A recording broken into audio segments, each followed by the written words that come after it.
Imran Khan beneficiary again, Hamid Mir says when Nawaz Sharif decided to break his silence, there was panic.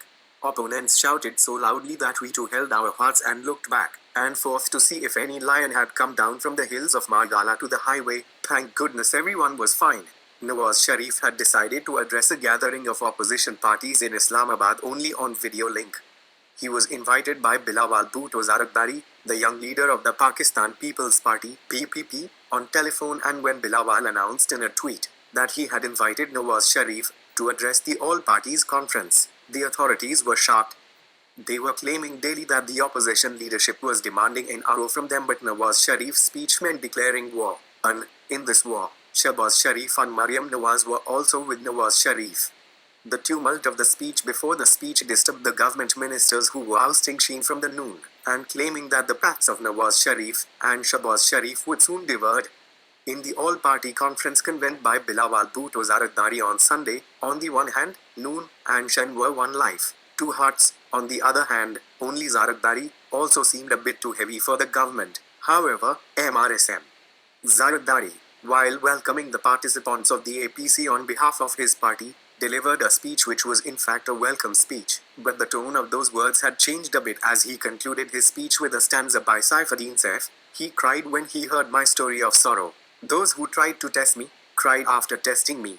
The end of Ziad's speech was actually announcing that now is the time to weep for all those against whom this APC was held. Then young Bilawal invited Nawaz Sharif to speak. I thought I would listen to this speech on social media, but when I looked at the TV screen, Nawaz Sharif was thanking Asif Ali Zardari and Bilawal at the beginning of his speech. I could not believe my eyes because yesterday the government ministers had declared in a press conference that Nawaz Sharif is a convicted criminal, and if any TV channel broadcast his speech, then PEMRA will act against them. When I listened to this press conference, I remembered PEMRA's order during Nawaz Sharif's rule when TV channels were told that they could not show the funeral of a convicted criminal Mumtaz Qadri. And then at the same time, during the Fazabad sit-in, PEMRA also banned the channels which were covering the sit-in very carefully. However, on the afternoon of the 20th of September, when almost all the private TV channels started airing the speech of Nawaz Sharif, who was convicted by a convicted judge, Arshad Malik, it seemed that a big change had taken place in Pakistan. It seemed that all the TV channels had violated the orders of the government and were ready to face the action of PEMRA. One message was very clear in Nawaz Sharif's speech. He said that our movement is not against Imran Khan but against those who brought Imran Khan into the government. He said that Pakistan was being run from above, and then when he started talking about a recent scandal, it was felt that Bilawal's APC had lagged behind and Nawaz Sharif's speech had gone too far. When the speech ended, some PLN leaders started asking each other who wrote the speech. Colleagues inside and outside the APC hall were being asked what would happen next. When he was told that the speech had been aired on all TV channels, the APC participants could not believe it. It is also pertinent to mention here that yesterday some ministers had announced that Nawaz Sharif's speech would not be allowed to be shown, but when the channels started showing his speech, no instructions were given by the government to stop the speech.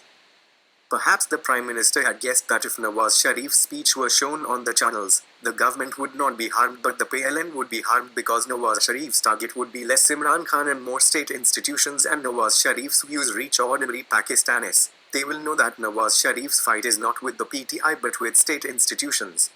When Nawaz Sharif was saying that the voice of Pakistani media is being suppressed today, he may not have known that his speech was being aired on Pakistani TV channels. Therefore, if the government does not take action against the TV channels that show these speeches, then the government should give credit for not banning the speeches of both Nawaz Sharif and Asif Zardari, and on the one hand told the world that in Pakistan there are not as many restrictions on the media as there is noise, and on the other hand there will be an attempt to take indirect advantage of this speech. It is learned that Nawaz Sharif's speech was shown at the behest of Prime Minister Imran Khan. Nawaz Sharif's supporters are very happy with this speech, and Imran Khan's supporters are happy that now the difficulties for the PLN will increase. The APC has also made some important announcements, but the question is whether the leadership of the parties in the APC has to do its politics in Pakistan. Will be able to put in what was announced in the decisions of the APC? The biggest test for the parties in the APC is to maintain their unity and expand it in the days to come. If the opposition succeeds in this test, the pressure on the government will increase. But if the opposition alliance does not remain, Imran Khan will benefit, and the reason for this benefit will be Nawaz Sharif's speech, which was not banned. In the end, the only request is that the politicians do not see how much their decisions are benefiting or harming them personally. They should see whether the common man of Pakistan is benefiting from their decisions or not. Dear friends, if you haven't subscribed to the channel yet, subscribe now and share with your friends for more interesting stories and articles. Thank you.